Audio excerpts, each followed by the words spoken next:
In Matthew chapter 13, Jesus gives a series of parables. One is this: the kingdom of heaven is like a merchant in search of fine pearls. On finding one pearl of great value, he went and sold all that he had and bought it. When something is of value to us, it is precious. It is worth all that we have and all that we are.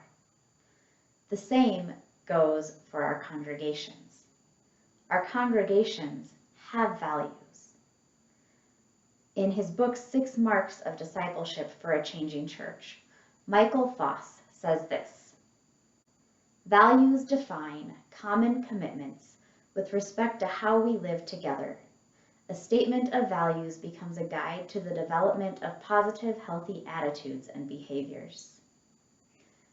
The following core values are what the Bethlehem Lutheran Church strategic planning team have witnessed as important to the members of this congregation and how we treat each other and how we serve one another and our greater world.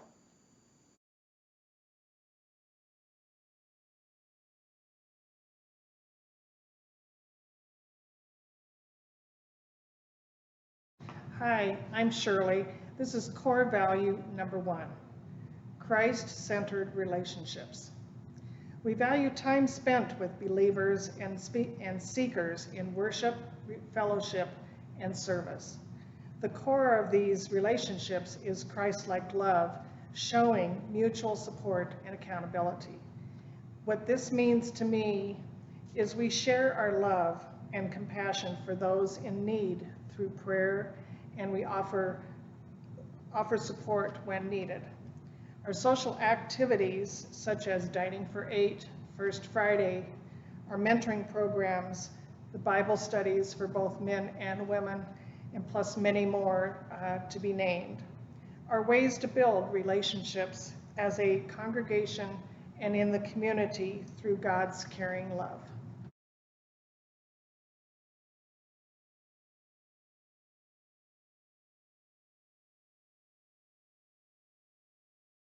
My name's Justin, and this is core value number 2, profound inclusiveness.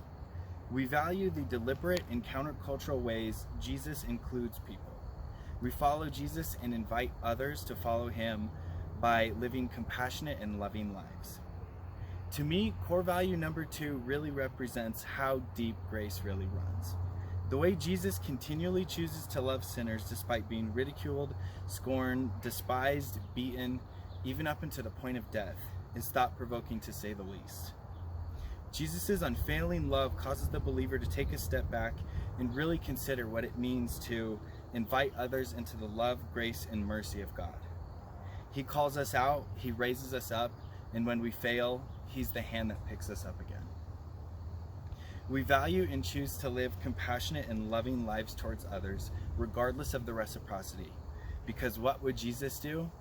He would love first.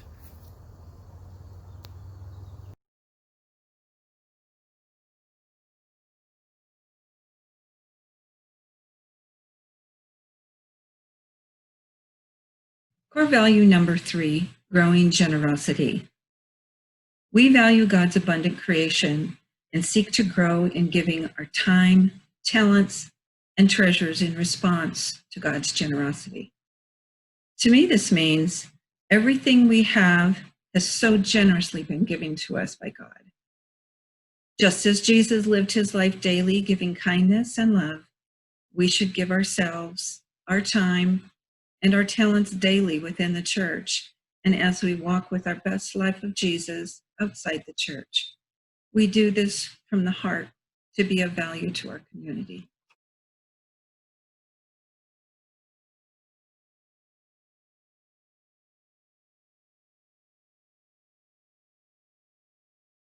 The core value of selfless service to others. This is where we're trying to help our neighbors improve their lives and make things better for everyone around.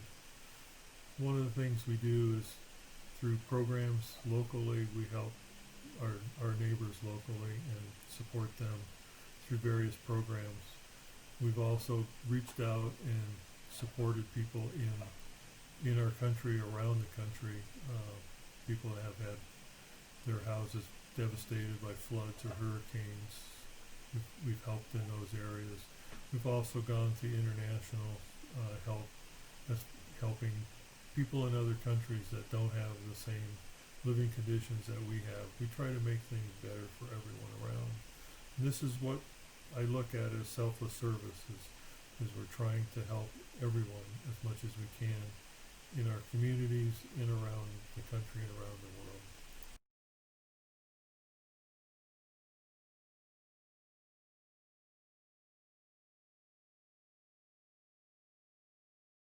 Hi, I'm Jill, and core value number 5 is Transformative Faith.